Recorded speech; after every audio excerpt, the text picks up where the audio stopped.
Yes, yes, that is the question that you have, that I have, and perhaps all of humanity struggles with. They do not know who they are. Who they are, well, yeah, yeah.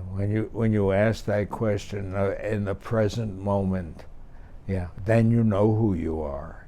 The point is that we do not live in the present moment. We do not live in the now. Our whole lives are connected to the things that are in the past, and we compare things to anything that happens, anything that we have to deal with. We use the past to help us. But the past is not going to give you answers, that it never does. And to get to the present moment is such a relief. And how do I do it? Well, I'm going to tell you right now, and this is important. When you are suffering, when I am suffering, and I have a question that I cannot answer, it doesn't even have to be an important question. There are many times I forget the name of a movie actor, and I go out of my mind. I should know that movie actor. It's Humphrey Bogart, okay? And for the life of me, I cannot remember it, because that memory is not in connection with who I am. That memory is connected to the past. And I would call people up in the middle of the night and say, for God's sakes, who played the African Queen? And finally, when I get the answer, then I can go to sleep. But that's exactly the point. There are two parts to that brain of ours. One of them is the, I don't know, call it part A if you want to, but that part is connected to our thinking mind. And that has a limitation. It's very limited. But that other mind of ours, which is our feeling mind, that is the divine inspiration. That is the divine mind that's in us. That is our spirit. And when I move to the present moment, well, it just hits me. Oh, it's Humphrey Bogart. That's how it works. In any case, that's how it works for me. And to move into that present mind, how do I do it?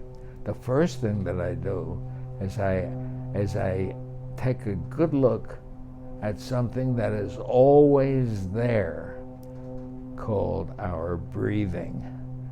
And I become aware of my breathing.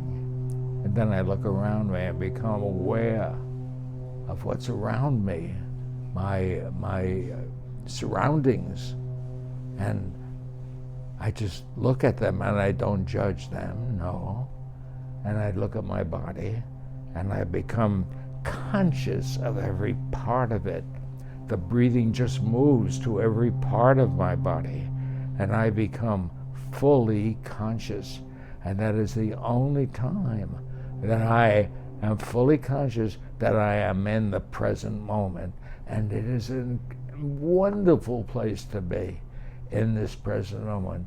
There are so many wonderful things that are happening in this world, so many things to enjoy. Just today I was riding around on my scooter, and I'm just looking at nature itself, and I know, and I felt the energy that was coming into those trees and through that grass. That's the same energy that I was experiencing. That is the energy of life. That is the energy of who I am in reality. Don't ask me who I am, and I won't tell you. If I were to tell you who I am, that's what I do, or what I have, or who I am, who everybody else thinks I am. That is not who I am. I am that life. I am that consciousness. I am grateful. I live in gratitude for that ability to breathe. That breath is who I am. I come into this life You know, like I come in one door into this room called life, and it's taken me many, many years. Well, I would tell you, but I don't want to lose my credibility. Oh, nonsense. I'm 96 years old. In any case, for 96 years, I have been breathing.